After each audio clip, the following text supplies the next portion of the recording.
நீங்கள் பார்த்துக் கொண்டிருப்பது நியூஸ் 21 செய்திகள். தமிழ்நாடு செய்திகளை உடனுக்குடன் தெரிந்து கொள்ள நியூஸ் 21 செய்திகளை பாருங்கள். உண்மை, உழைப்பு, உயர்வு.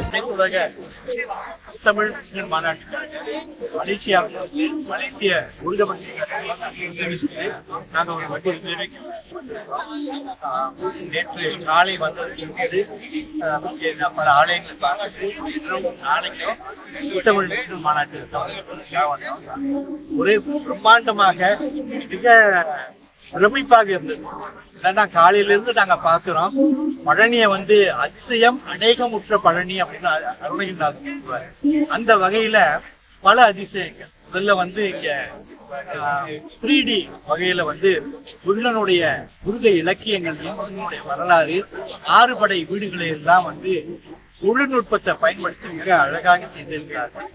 ஏதோ 6 படை வீட்டுக்கும் போயிட்டு வந்த மாதிரி அதே நேரம் முருகன் முத்தமிழ் சொல்றோமே தவிர அதை பிராக்டிக்கலா இந்த மாநாட்டுல பார்க்கணும்.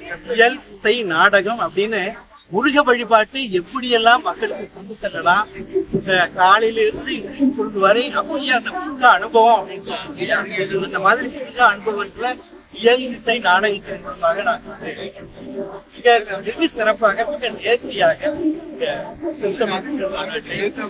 நடத்தி கொண்டிருக்கிறார்கள். இதற்கு காரணமாக இருக்கக்கூடிய தமிழக முதல்வர் மற்றும் அறநிலைத்துறை அமைச்சர் சேகர்பாபு மற்றும் ஈடுபட்டுள்ள அனைத்து நிர்வாக குழுவின் வாழ்த்துக்களையும் நன்றியையும் மலேசிய குழுவின் சார்பில் மட்டுமல்ல உலகம் எல்லாம் இருக்கக்கூடிய மிக பக்தர் பாத்தீங்கன்னா இன்னைக்கு ஐயா பேசும்போது கௌதமி ஐயா பேசும்போது சொன்னாங்க முருகன் உலகத்தை சுற்றி வந்தான். ஆனா இன்றைக்கு பார்த்தோம்னா உலகமே இன்றைக்கு பழனியில இருக்கு. கிட்டத்தட்ட 100 பேராளர்கள் ஜப்பானில் இருந்து, இங்கிலாந்து, சுவிட்சர்லாந்தில் இருந்து ஒரு 20 பேர் வந்திருக்காங்க.